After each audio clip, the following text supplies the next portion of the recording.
Assalamualaikum warahmatullahi wabarakatuh. Jumpa lagi ya dengan kami RSP Online, yang mana memang sudah menjadi tujuan kami itu mengeser seputar kajian Ahlus Sunnah wal Jamaah ditambahi Ananiyah. Nah, pada kesempatan kali ini akan kami bahas bersama beliau, dosen Ma'had Ali Al-Iman Bulus, Bapak Amin Ma'ruf. Assalamualaikum, Yai. Alhamdulillah, waalaikumsalam warahmatullahi wabarakatuh. Oke, tetap sehat walaupun katanya itu ada varian-varian baru nih. Alhamdulillah. Aman. Barokah santri-santri Purworejo. Santri Purworejo sehat. Oke, di kesempatan kali ini ada beberapa yang ingin kami pertanyakan, Yi. Karena alhamdulillah sekarang kita sudah memasuki bulan ruah. Kalau orang Jawa itu biasanya adat ruahan itu ya bertawasul, ngirim luhur dan lain sebagainya. Nah, di saat kami sedang asik menjalankan tradisi tersebut, kok yo ada-ada saja yang mengatakan bahwa tawasul itu rodok menceng lah, bid'ah lah, haram lah, musyrik lah dan lain sebagainya. Maka dari itu kami RSP ingin tahu secara hukum seperti apa dan juga nanti prakteknya seperti apa. Yang ingin kami pertanyakan, sebenarnya yang dimaksud dengan tawasul itu nopo nggih? Nggih. Tawasul ngoten nggih. Nggih, tawasul. Jadi tawasul itu bahasa mudahnya mendekatkan diri kepada Allah, minta kepada Allah melewati perantara. Kalau dalam kitab Ajibah, Gusti Allah menakdirkan sesuatu kan ada sababnya juga. Contoh, peso memotong buah katakan. Iya. Buah dipotong, terpotong itu takdir Gusti Allah, tapi lewat perantara pisau. Itu pemahaman pertama bahwa Gusti Allah menakdirkan sesuatu itu lewat perantara. Contohnya buah bisa diparau, bisa disikar, tapi lewat perantara berupa pisau. Itu yang pertama. Yang kedua, mendekatkan diri kepada Allah lewat perantara, logikanya seperti ini, yang mudah menurut saya. Ibarat Anda ingin mengajukan agar Brono dibangun menjadi, katakan dibangun tol itu ya, itu kepada menteri apalah Pembangunan PR apa-apa. Lain jenengan kok teko langsung kidik-kidik bawa proposal kira-kira diterima atau enggak? Bisa mlebu wis bejo ya kan? Maka agar mudah diterima lewat orang-orang terdekat. Lah ya seperti itu. Perantara itu lewat tadi, perantara orang-orang terdekat, ya. staf menteri atau siapalah, atau kiai yang dekat dengan menteri tersebut.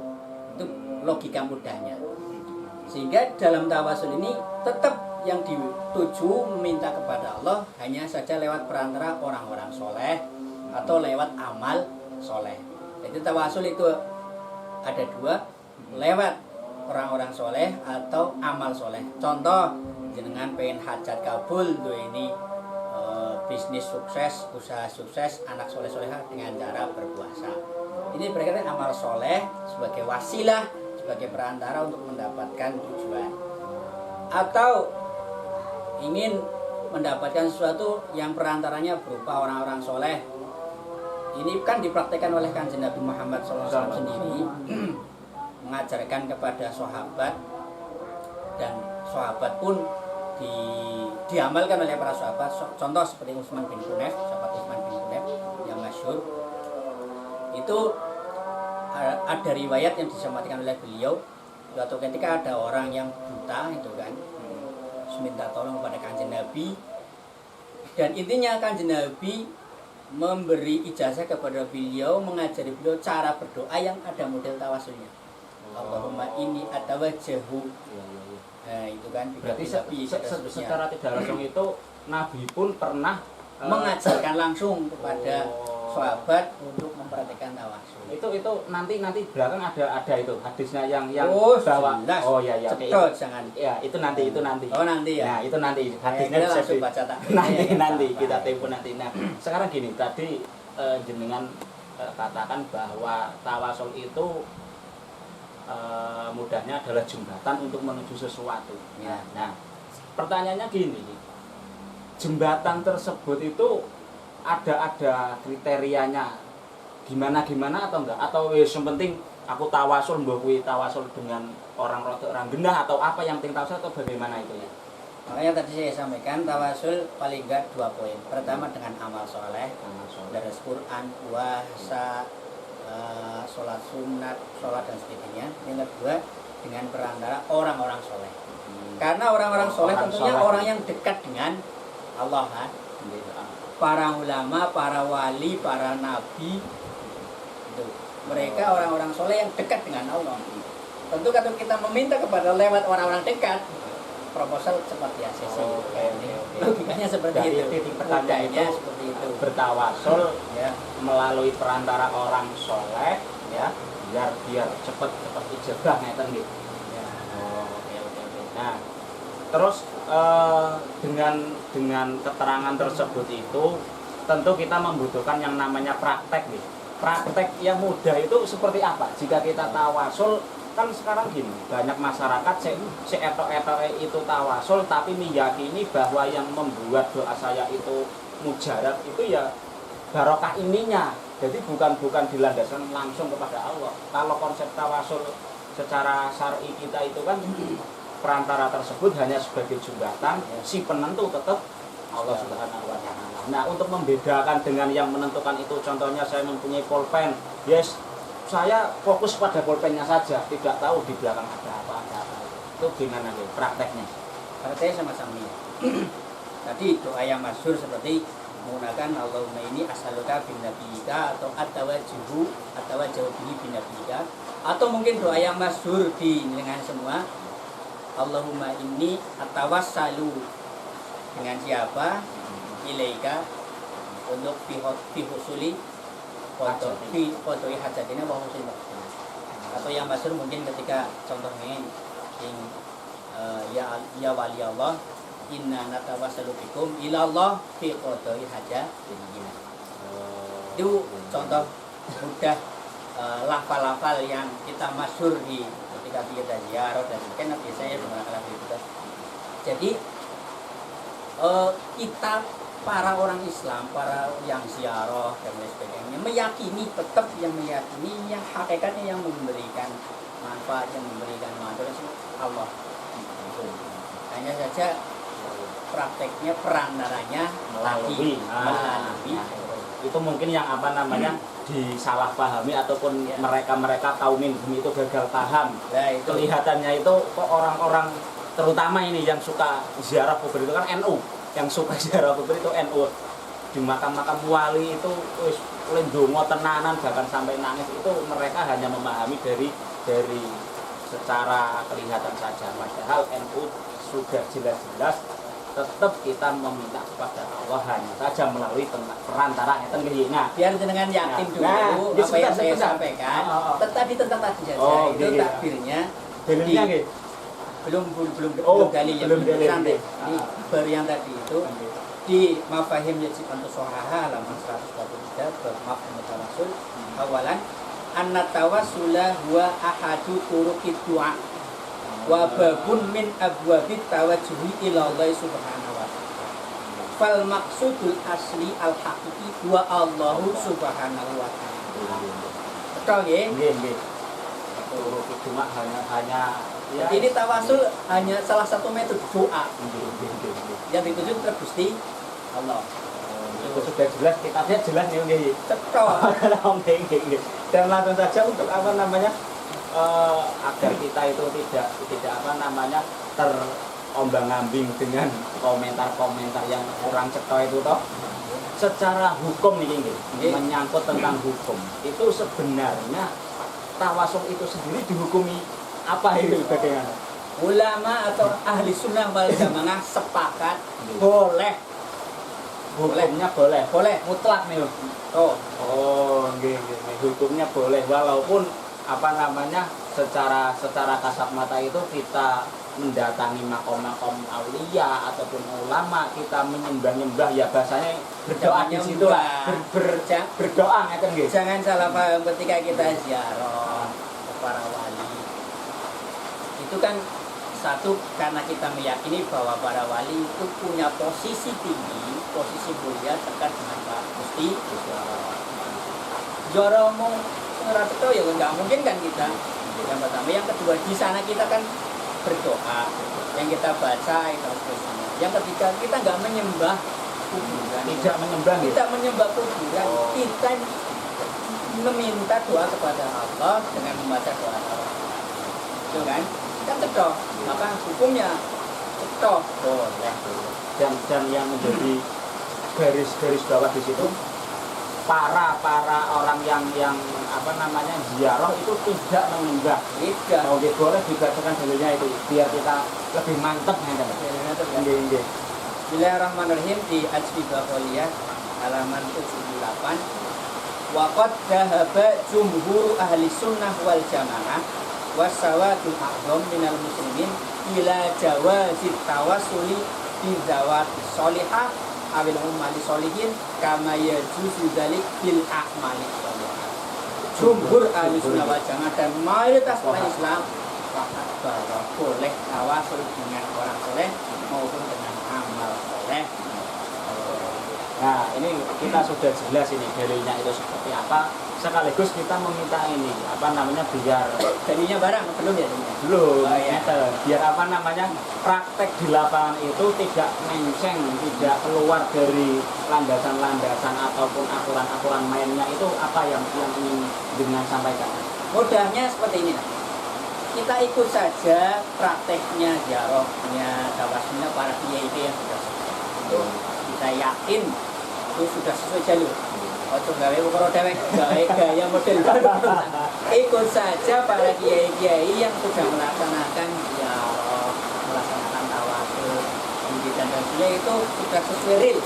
Jadi nggak perlu saya mencontohkan, ikut saja para kiai-kiai yang sudah ketok, nasabnya kiai-kiai siapa sudah ketok, kita sudah masuk di Purworejo, tinggal ikuti, insya Allah jalan terus.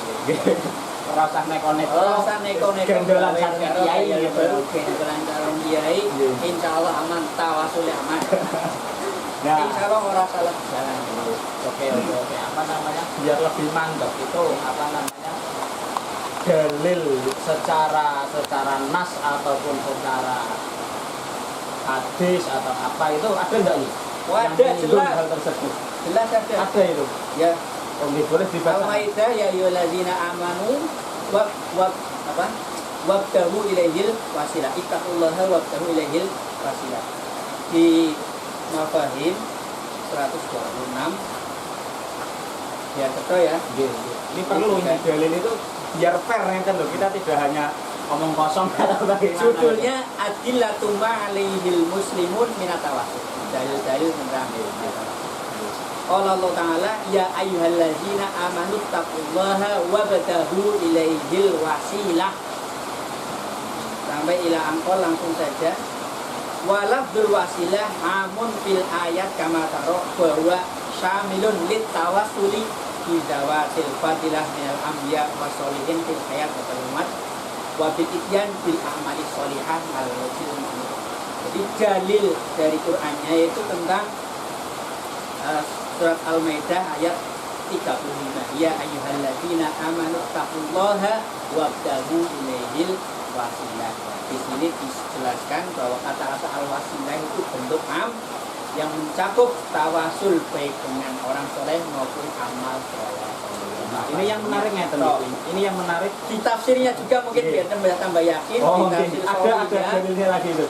penjelasan tentang ayat tadi di Sawiyah juz 1 halaman 378 di kata-kata al-wasilah di situ wabtighaul wasilah ma yuqarribu ilaihi mutlaqan wa min jumlati dzalik mahabbatu anbiya'illahi wa auliyaihi wa shadaqat wa ziyaratu ahbabillahi wa kathratu du'a wa silaturahim wa kasratul amal. Jelas nih. Betul, Kalau kita mau Tafsirannya membaca, gitu. kalau ya memang kalau kita mencari titik tengahnya itu nek macane ming sing kitab semene-mene ngeten kan ya memang enggak ada nggih, tapi kalau membacanya yang sekelas sawi ya misal ada. Dan yang menarik itu tadi ibarah yang dibacakan itu ada fil hayati wa ba'dal mamati. Nah, ini yang menarik ini. Kalau dari tadi yang dibahas itu kan kita konsepnya tawasul dengan orang yang sudah meninggal. Nah, dalam keseharian kita itu kadang sowan dengan kiai yang kita anggap misterius lah atau religi lah atau dongannya mandi lah kita nyuwun tabarukan. Nah, ini yang sering terjadi di kalangan kita. Kita meminta barokah itu sebenarnya apa itu? Tabaruk secara syar'i yang sesungguhnya itu apa? Definisinya itu. Kalau tabaruk nanti ada lagi ya. Sebelum ke tabaruk, tawasul tadi.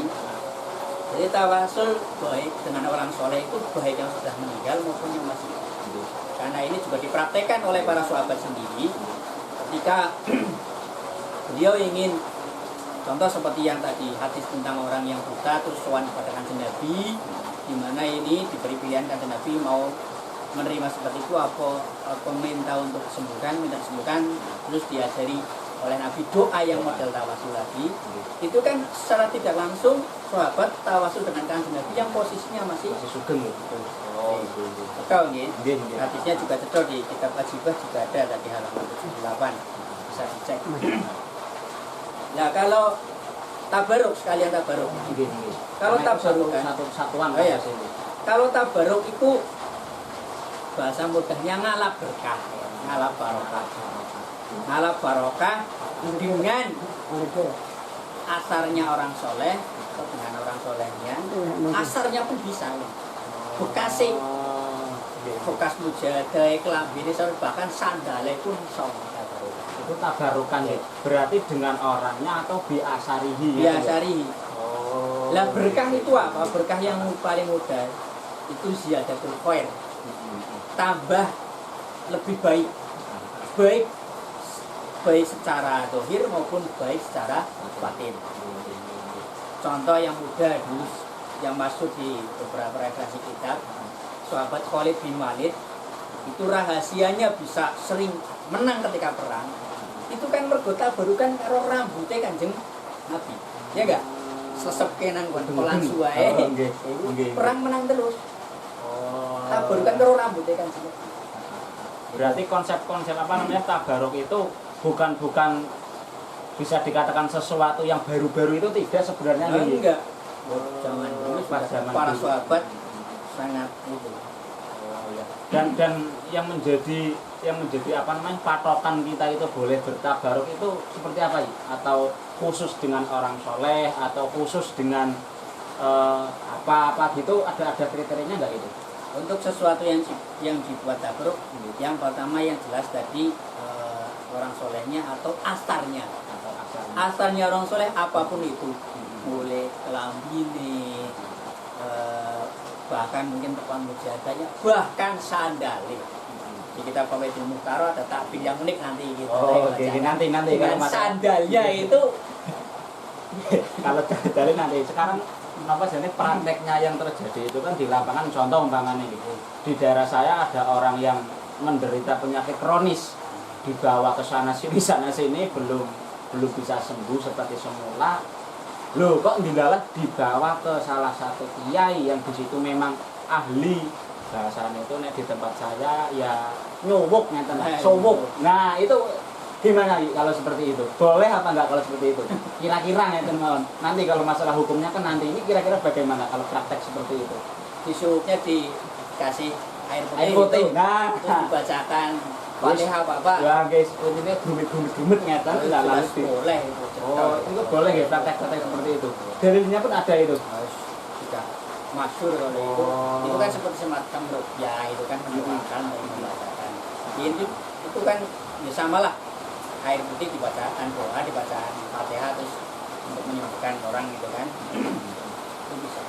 Kalau di cita-cita yang masyhur itu tabaruk tidak sampai segitu sampai kan dibacakan itu. Sayyidah Asma saudarinya Sayyidah siapa? Aisyah. Kan? Itu pernah menyimpan jubahnya Kanjeng Nabi. Ketika ada orang sakit, itu Sayyidah Asma jubah itu ditelesi nganggo banyu. Banyu ini diperes di gelas, diunjuk sehat. Buat orang surau. Oh, diwocok sing aneh. Wangel-angel. Jubah Kanjeng Nabi itu. Lah apa mungkin Kanjeng Nabi tok ya enggak, ulama juga seperti itu. Contoh lain yang masyhur masih cerita-cerita yang Imam Syafi'i di suatu ketika diberi hadiah oleh Imam Ahmad bin Hanbal jubah kan. Terus takon iki jubah itu untuk katakan untuk sering dipakai oleh Imam Ahmad bin Hanbal untuk ibadah. Ya sering. Imam Syafi'i tabarukan dengan Imam Ahmad bin Hanbal. Ketika ada orang sakit, jubahnya Imam Ahmad bin Hanbal itu ditelesi, terus diperas, diunjukkan, mari. Kurang ampuh kemudian itu barokah jubahnya ini. Dan untuk apa namanya tabaruk itu sendiri memang ya yang paling melekat itu di kalangan santri gitu. Contoh ngeten. Kalau dari tadi itu kan masalah penyakit dan lain sebagainya. Contoh saya pernah ngalami sendiri itu di Kuampleng Kiai. Nah itu juga termasuk tabaruk berarti ini tunggu. Jadi ketuk Biasari ini ya. mlebu nih. Mergo ketempelan api. Jadi cara mudahnya tabaruk itu ben ketularan api. Oh, Ben ketularan api. ketularan, kecipratan ya. Kecipratan api baik api secara zahir maupun secara batin. Oh, iya. tadi asar pun kenapa kok ngantikan segitu ampuhnya? Karena logikanya seperti itu. Kalau dalam ajibah kuliah itu lakukan seperti itu. Asar tadi seperti baju melekat pada jasadnya orang soleh. Padahal jasadnya itu melekat ada di dalamnya ada hatinya. Hatinya nyambung menggusti Allah. Jadi nyetrum mengantikan klambi ini ngantikan keberkahan. Ini logikanya seperti itu. Oh, alah gini. Dari contoh-contoh tersebut itu kurang lengkap kalau kita tidak membacakan salah satu dulu dalil yang menunjukkan bahwa tabaruk itu benar-benar dipraktekkan dari zaman dahulu ataupun dari sebagainya. Kalau hanya bicara-bicara seperti ini kurang masuk ya, karena tantangan kita itu luar biasa. Harus ada dalilnya ya. Yang Siap. Boleh dibacakan dirinya. Dalam kitab Fawaidul Mukhtarah halaman berapa ini ya? 567 bab zikr tabarruk. Dalil tabarruk. Matat akbaru banatin Nabi sallallahu alaihi wasallam wa ya Sayyid Zainabu zaujati Abdul Mas bin Rabi. Wa qad ja'ala 'alaiha taubahu ba'da husniha wa qabla takfiniha liyanalaha barakatul akhirih. Jadi ketika putrinya yang Kanjeng Nabi yang paling besar bernama Sayyidah Zainab itu Kanjeng Nabi baju beliau dibuat untuk makaikan Sayyidah Zainab sebelum dipakai kafan diberi bajunya Kanjeng Nabi. Karena apa ya ben putrinya keberkahan Kanjeng Nabi loh. Ini Kanjeng Nabi langsung yang praktek. Orang main-main. Orang main-main. Barang anyar teko itu yang pertama Kanjeng Nabi yang mempertahankan. Yang kedua ketika wakanat Fatimatu bintu Asad Ummu Ali bin Abi Thalib radhiyallahu anhu bimbang siratul ummi ketika sama ila angkol albastuha lital bisaha min fiyatul jannah. Jadi ketika ibunya Sayyidina Ali itu Kanjeng Nabi pun sama ngenggoke baju beliau kepada diberi itu ben oleh barokah. Ini yang langsung dipraktekkan oleh Kanjeng Nabi. Nah, adapun para ulama ala barokah tadi tentang Imam Syafi'i tabarukan kepada Imam Ahmad bin Hanbal juga ada. Terus takbir yang paling unik ini di sini. At-tabarruk bin na'laini minal wali afdalu minhu bi ghairihima li annahuma yahmilanil juttah kullaha. Tabarruk ngala berkah dengan sandale para wali. Itu menurut dalam kitab Fawaid itu paling utama. Mergane apa? Sandale iki nggawa sak jasate penuh. Oh, nah itu ternyata ampuh.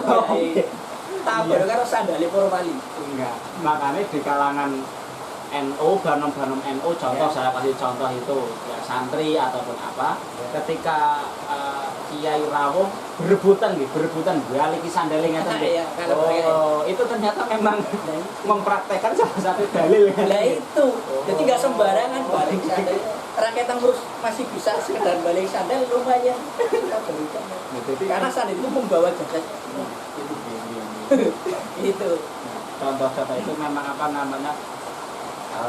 sudah sering dipraktekkan oleh kaum nahdien, akan tetapi mungkin secara dalil jelunturungannya bagaimana belum pernah ngaji, karena melo-melo itu juga tetap kecipratan berkain tetap kecipratan.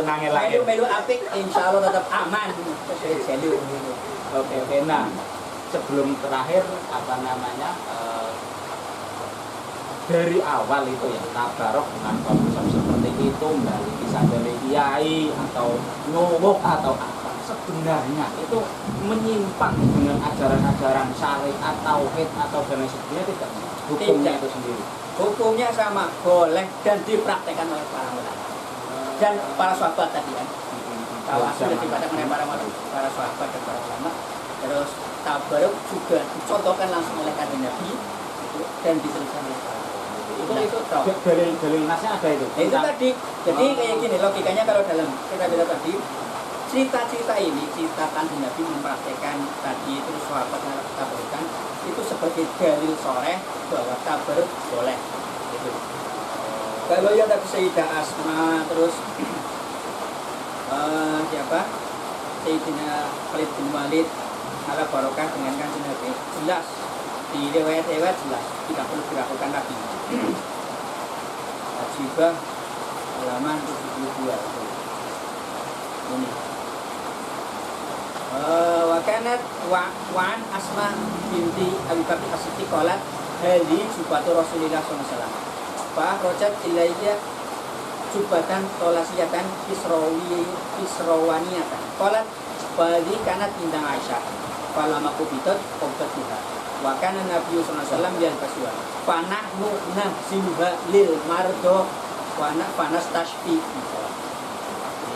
Dari cerita-cerita ini jadi dalil kalau dalam Fawaidul Utama itu banyak sekali kisahnya. Semuanya jadi dalil bahwa tabarukan itu dipraktekkan langsung oleh para sahabat. Jelas itu dalil sore sebagai wujud bahwa tabarukan boleh dan tawasul juga boleh. Hukumnya jelas boleh dan dipraktekkan oleh para ulama. Bahkan Nabi pun pernah mempraktekkan Yang mencontohkan dan diteruskan oleh kita para santri. Jadi cuma mama-mama dari wong desa sing tawasul tabaruk jelas hukumnya boleh. Jadi antara tawasul kita mengirimkan hadiah Fatihah kepada seseorang dengan tujuan hajat kita cepat ekspres terkabul itu boleh. Apalagi tabarukan kita mengharap berkah dari seseorang yang alim yang diyakini mempunyai kelebihan itu hukumnya boleh. Jadi teman-teman netizen nggak usah bingung. Besok-besok kalau ada keluhan, penyakit atau apa, sowan saja ke ulama-ulama kita, Nahdiyin NU Tulen. Nah, sowan meminta tabaruk, meminta keberkahan, meminta ziyadatul khair, ba'da khair. Nah, yang terpenting itu. Karena barokah konsepnya adalah ziyadatul khair. Jenengan rapati apik guys. Monggo. Oke, sekian dulu video kita kali ini. Kita sambung lagi besok. Kita akan membahas bab-bab yang lebih ekstrim lagi yang sering dibid'ahkan oleh minhum. Pada kesempatan kali ini kita akhiri. Hadanallahu wa iyyakum ajmain. Assalamualaikum warahmatullahi wabarakatuh.